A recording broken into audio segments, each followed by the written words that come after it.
Fala pessoal, Iago Souza aqui na área, analista de varejo aqui da Genial, e estou aqui para falar sobre o nosso último relatório, que foi a atualização de estimativas do GPA. Se você acompanha lá na nossa plataforma, você deve ter notado que a gente rebaixou GPA para neutro, anteriormente a gente tinha que comprar, e aí nesse relatório a gente apresenta o que a gente espera para o quarto trimestre de 2024 e o que pode impactar a ação em 2025. Chama a vinheta e vamos falar sobre isso.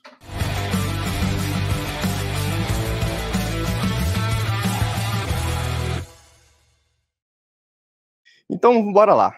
Começando primeiro sobre o que a gente pode esperar sobre o GPA em 2024, ainda falando sobre o quarto trimestre de 2024. Primeira coisa de tudo aqui é que o GPA deve ter o melhor conjunto operacional quando a gente olha para os pares, tá? Principalmente aí por causa da bandeira Pão de Açúcar e da bandeira Extra.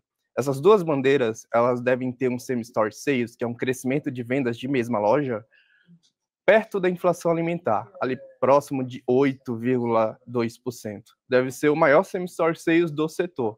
Vai lembrar ali que o Açaí e o Carrefour ali, o Atacadão, ele roda com same-store sales mais ou menos de 6%, o Açaí ali um pouco acima de 4%, é a nossa expectativa, né, que ainda não soltou o resultado, mas o GPA, ele deve ter essas duas bandeiras ali próximo de 8%, e quando a gente consolida o GPA como um grupo, e aí entra a proximidade também, entra a parte de aliados, a gente deve ter um same-store sales um pouco menor. Ele deve ser ali mais ou menos de 6,6%, o que ainda assim deve outperformar todas as empresas do setor. Por que esse same-store sales ele deve vir tão grande? Aqui principalmente por conta de uma coisa, preço. E também volume ajudando. Mas preço por conta de FLV e de proteína animal. Vale lembrar que tanto a bandeira do Pão de Açúcar quanto a bandeira do Mercado Extra, eles passaram por diversas reestruturações ao longo dos últimos trimestres e eles vêm melhorando trimestre após trimestre essa questão tanto em saída de volume quanto no repasse de preço. Então, com a proteína animal e com FLV, que são frutas, legumes e verduras, inflacionando muito mais do que a média da inflação alimentar em domicílio, isso é muito positivo para a equação de receita do Grupo Pão de Açúcar. Então, quando a gente olha para a receita, esse daqui deve ser, sem dúvida, a cereja do bolo do resultado do Pão de Açúcar, mas também as outras linhas não deixam a desejar. Quando a gente olha para a margem bruta, a gente espera novamente que uma margem bruta saltando quase 60 basis points ano contra ano, tá? 65 basis points, indo para 27,6%. E a gente olha também uma diluição de despesas, dado que o same-store sales ele vem muito forte. Então, quando a gente olha para a margem EBITDA, a gente espera um crescimento de 100 basis points na margem operacional, indo para 9,2%. Aqui vale um destaque porque o GPA, antes dele fazer o follow-on, ali em março de 2024, ele tinha um guidance, que era atingir uma margem operacional entre 8% e 9% ao longo de 2024. E nesse quarto trimestre, a gente espera que ele ultrapasse esse guidance. Esse guidance ele foi descontinuado por conta de razões técnicas ali do follow-on, mas ainda assim, para efeito de comparação aqui, quer dizer que ele atingiria esse guidance. Então, ele está numa toada de melhora operacional, só que quando a gente vai para a última linha do resultado, não tem muito o que esperar aqui, porque é uma tese alavancada. 2,9 vezes de alavancagem, quando a gente olha para a visão pré-IFRS, então isso acaba consumindo todos os ganhos operacionais, mas ainda assim a gente espera um prejuízo menor do que foi um prejuízo que ele apresentou lá no ano passado. Então aqui a gente consolida todas as nossas expectativas, vocês podem entrar na plataforma e ficar bem à vontade para olhar todo o racional completo do quarto trimestre, mas eu queria gastar um pouco mais de tempo aqui para falar sobre a visão 2025, porque é aqui que a gente vai embasar o nosso downgrade para rebaixar, para manter. Primeira coisa aqui, a gente dividiu em 6 tópicos. O primeiro grande tópico é, claro, inflação alimentar. Aqui, a inflação alimentar ela é uma faca de 2 gumes. Por que é uma faca de 2 gumes? Quando a gente pensa, principalmente olhando para a bandeira premium, que é o GPA, o Pão de Açúcar, a gente pensa que é uma bandeira resiliente, porque ele atua ali na classe alta, a B, em bairros nobres, então ele não deve ter tanta dificuldade em relação a repasse de preço, todas vão repassar preço, todas as bandeiras, mas principalmente ele não deve sofrer tanto com uma queda de volume. Só que quando a gente olha para a bandeira extra, que é mais voltado para a classe BCD, aqui é a nossa preocupação, porque sim, eles vão repassar preço, não existe margem para supermercados não repassar, já trabalha com uma margem líquida muito baixa.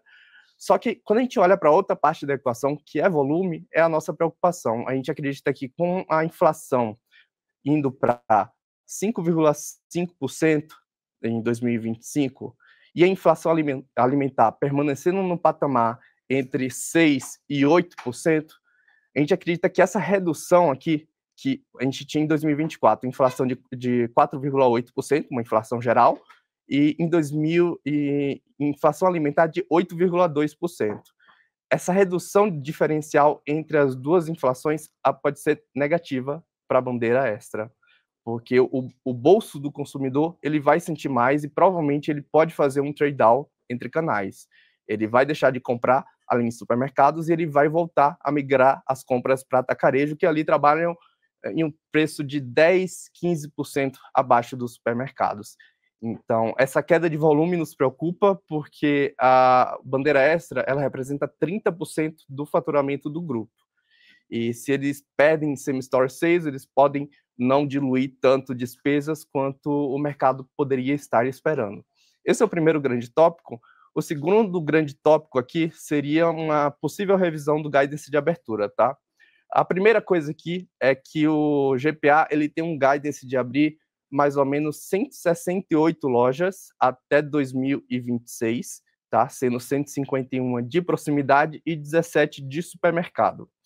E aqui a gente fala que se isso for acontecer, e já descontando aqui todas as lojas que ele abriu ao longo de 2024, então só deixando para 25 e 26 agora, ele precisaria gastar 316 milhões de CAPEX apenas para expansão nos próximos 2 anos. Então, 316 milhões em 2025, 316 milhões em 2026.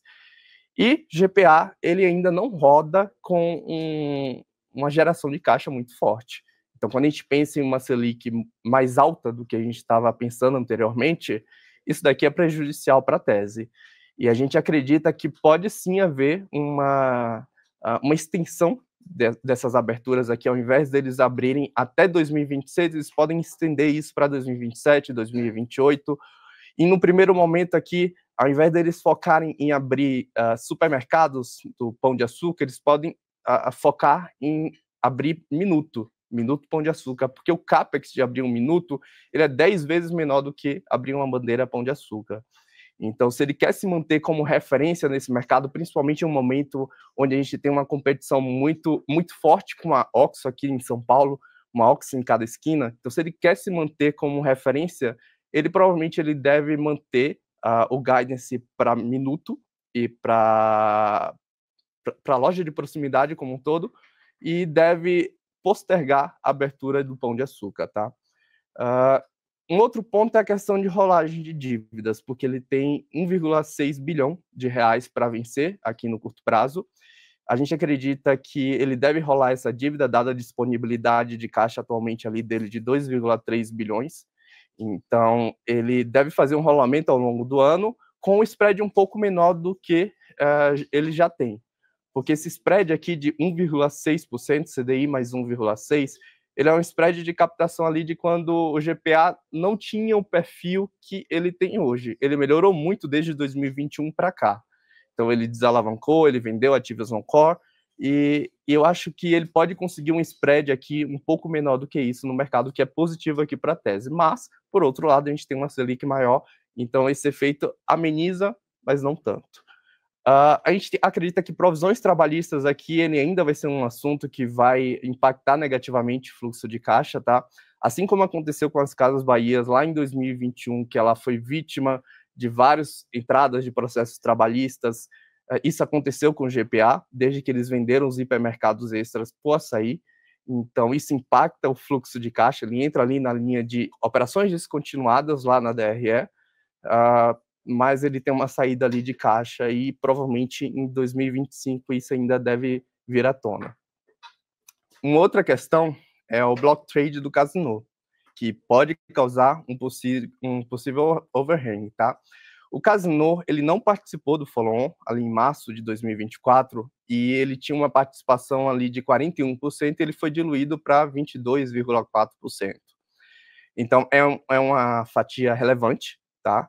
Então, no valor de mercado ali de ontem, isso valeria mais ou menos 331 milhões de reais. E a gente acredita que pode ter aqui algumas situações, tá?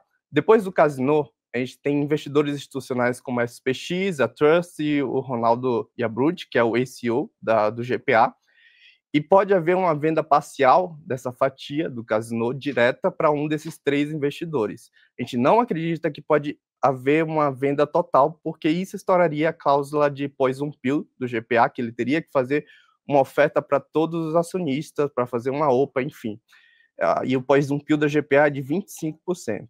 Então, pode haver uma venda parcial e uma outra venda posterior a mercado do Casino, ou eles podem fazer um consórcio ou um quarto play aparecer aqui no GPA, quem sabe. Mas isso daqui, sem dúvidas, é um fato que a gente precisa ficar atento aqui para 2025, porque pode ter uma certa pressão sobre o papel.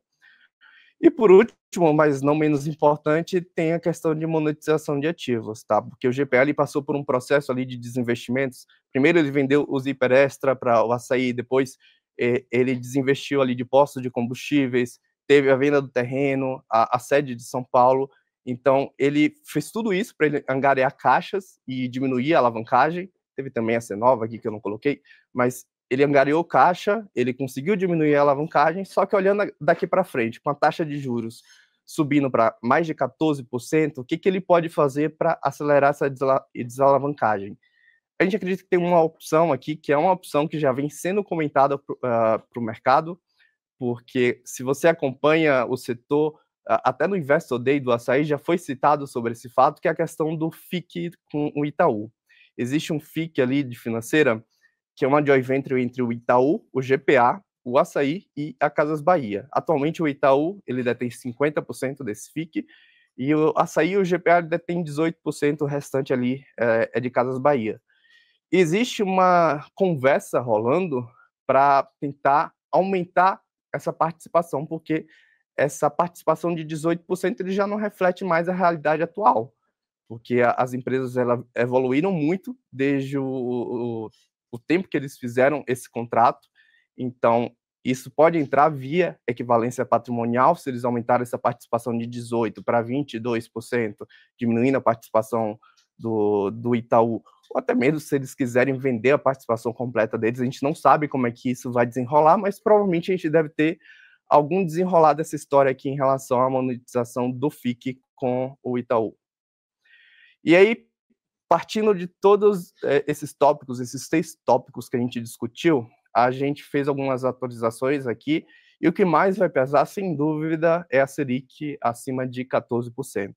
É uma tese alavancada, 2,9 vezes, então a gente aumentou a mão aqui em relação a despesas financeiras, e o fato dele ter um prejuízo maior do que a gente estava esperando anteriormente, faz com que também o imposto de renda ali ele não siga a curva que a gente estava esperando, porque ele tem muito prejuízo acumulado e ele não consegue compensar esse prejuízo, dando mais prejuízo.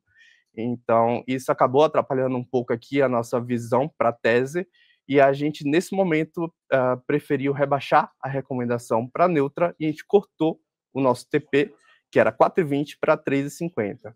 Está aqui todos os números bem escritos, bem detalhados. Se quiserem, fiquem à vontade, entre na nossa plataforma.